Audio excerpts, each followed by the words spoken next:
आज हम आपको परमेल प्रवेशक राग के विषय में पढ़ाएंगे।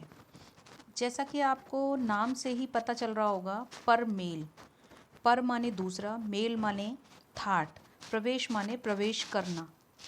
तो इस तरीके से जब कोई राग एक थाट से दूसरे थाट में प्रवेश करता है या उसके स्वर दूसरे थाट जैसे सुनने में आने लगते हैं, तो हम उस तरीके के रागों को परमेल प्रवेशक राग कहेंगे। इसकी परिभाषा द्वारा इस प्रकार समझा जा सकता है। पर का अर्थ है दूसरा, मेल का अर्थ है थाट, प्रवेशक प्रवेश करने वाला।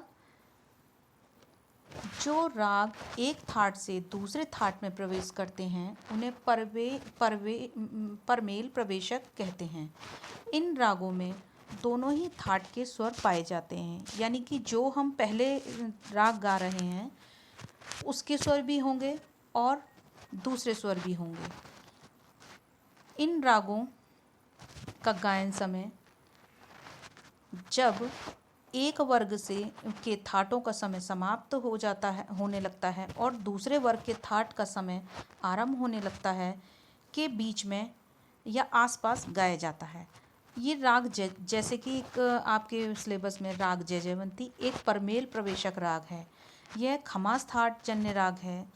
जब खमास थाट के राग का गायन समय समाप्त होने लगता है और काफ़ी थाट के रागों का समय आरंभ होने लगता है, तब राग जयजयवंती गाया जाता है। अतः इस दृष्टि से हम कह सकते हैं कि इस राग में थाट, खमाज और काफ़ी दोनों को स्वरों का जब प्रयोग होता है। दोनों गंधार और दोनों निषाद इस राग में लगाए जाते हैं। ऐसे रागों को गाते समय सावधानी बरतनी चाहिए, क्योंकि हम जब भी कोई राग गाते हैं तो हमें अपने राग में ही रहना चाहिए, क्योंकि यदि अगर हम दूसरे स्वरों में ज़्यादा चले जाएंगे तो हमारा जो राग हम गा रहे हैं वो राग नहीं रहेगा। अतः हम दूसरे राग में जाएंगे, छाया भी लेंगे, थोड़ी देर के लिए ऐसा लगेगा जैसे कि हम कोई अन्य राग गा रहे हैं, लेकिन हमें पुनः अपने राग का स्वरूप बनाने का प्रयास करना चाहिए। इसी को आपको कहेंगे, जो राग इस प्रकार की प्रवृत्ति के होते हैं उन्हें हम परमेल प्रवेशक राग कहते हैं।